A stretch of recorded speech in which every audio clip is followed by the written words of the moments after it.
Kadang punya uang, punya networking yang bagus, tapi orang yang nggak bisa dipercaya juga sama aja kan. Hanya akan dipakai sekali, setelah itu orang nggak mau mereferensi karena dia nggak bisa dipercaya.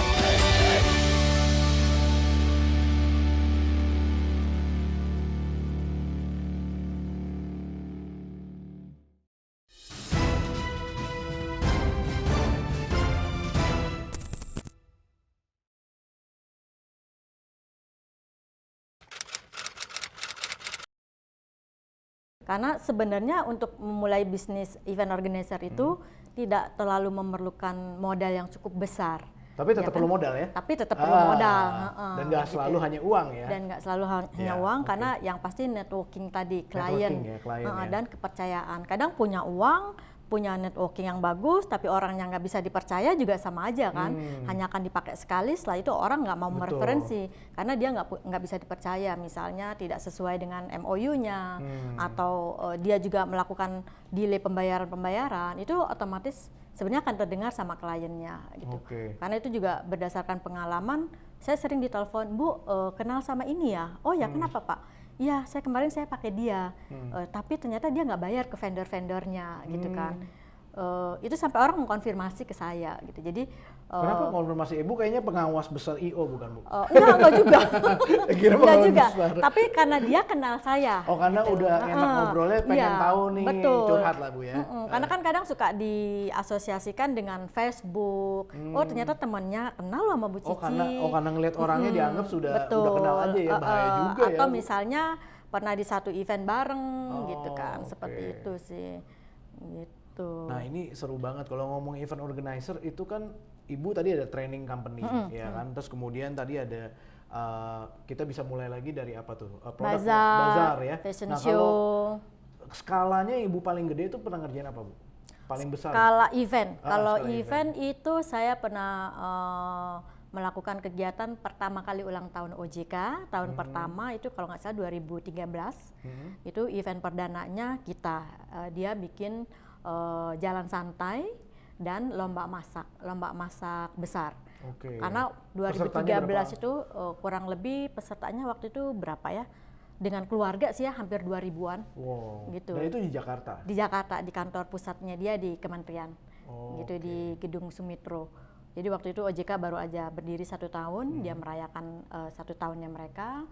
Saya diminta satu-satunya IO waktu itu saya yang dipercaya untuk menghandle event itu.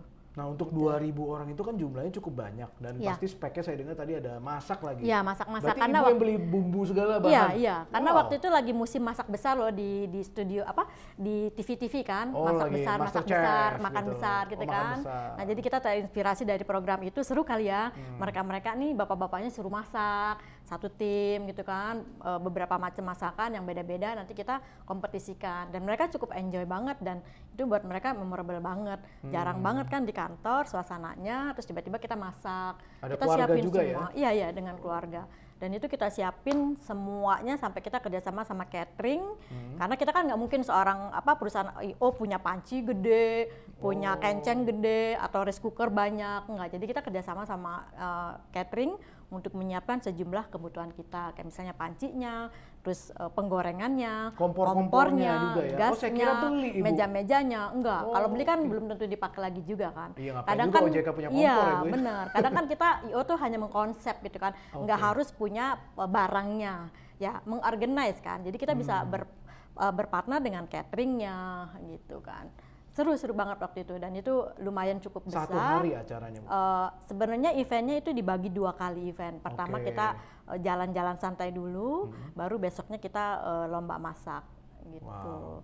Dan itu persiapannya untuk nyiapin 2 hari event itu perlu berapa lama, ingat nggak, Bu? Persiapannya kurang lebih waktu itu kan eventnya agak-agak mendekati bulan puasa Lebaran ya. Jadi ada penundaan event, kita udah siapin sesuai dengan tanggal yang udah disiapkan. Tahu-tahu, kayaknya harus ditunda nih karena udah menjelang mau puasa, kayaknya nggak asik banget. Ya udah, akhirnya setelah Lebaran baru kita adakan. Ya kurang lebih hampir 1,5 bulan, kurang lebih sih. Dan tantangan terbesar waktu itu ingat nggak sih, Bu?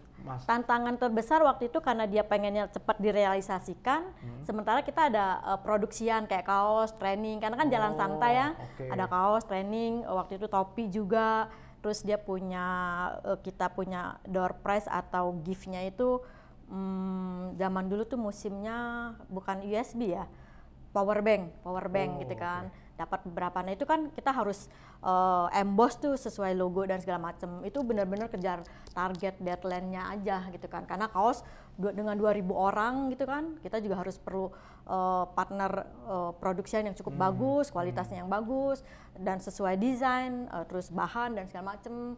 Di situ aja sih yang agak deg-degan. Awalnya waktu itu dia minta tanggal sekian, tahu-taunya begitu di-delay, ya kita masih punya banyak waktu nih sebenarnya gitu. Kadang ya seperti itulah event, suka selalu bikin deg-degan. Pernah nggak ya event itu Ibu bikin satu event di sini terus bikin satu event klien lain di mana gitu? Bersamaan waktunya? Pernah, tapi bukan event besar ya, kayak misalnya gathering 100-200 orang. Waktu itu masih ke handle karena dua-duanya di daerah Anyer. Jadi masih sama areanya? Masih sama, satu di hotel ada namanya Banten Resort, satunya lagi di Marbella atau apa ya, saya lupa deh. Ya. Jadi saya bisa TikTokan, masih bisa. Yang nggak bisa tuh pernah satu kali, satunya di Anyer, di Sangyang, satunya lagi di Putri Gunung. Putri Gunung atau Gunung Putri ya? Gunung Putri kali ya? Di Lembang ya? Di Lembang, Putri Gunung. Putri Gunung. Itu dua-duanya satu company yang sama, satu tapi lembaga yang sama. Iya, cuma dia beda departemen. Dua-duanya pengen saya yang hadir. Saya bilang nggak bisa karena yang deal udah departemen ini dulu. Saya bilang gitu kan. Dan jaraknya lumayan jauh dong. Anyer, Lembang nggak mungkin saya TikTokan gitu kan. Ya. Gitu. Akhirnya ya terpaksa saya ambil yang di Anyer duluan. Tapi saya siapkan tim yang istilahnya bisa memprovide jalannya event ini. Jadi ya nggak apa-apa, tetap jalan. Tapi saya maksimal bisa 2, nggak boleh lebih dari 3. Pernah sempat maksa juga dengan dengan lembaga yang sama, cuma beda departemen. Saya bilang no, saya cukup 2 aja. Alasannya kenapa Bu? Bukannya lumayan itu penghasilannya tapi Bu? Daripada event itu berantakan, karena kan saya udah tahu standar dia harus yang menghandle tuh siapa dan seperti apa. Jangan sampai hanya karena saya pengen dapat uang lebih banyak, saya kasih tim yang tidak qualified, itu kan bisa bisnis saya berikutnya tidak akan berjalan dengan baik kan, karena pasti akan wah kok jelek ya ini itu gitu kan. Dan itu kebetulan eventnya waktu itu dia di Bali, tambah jauh lagi. Waduh. Akhirnya ya udah saya bilang mohon maaf, kalau mau merubah jadwalnya 1 minggu ke depan atau 1 minggu di belakang saya akan handle. Tapi dalam 1 minggu 3 departemen dalam satu lembaga yang sama, mohon maaf saya nggak sanggup gitu, karena itu tadi kredibilitas juga. Begitu.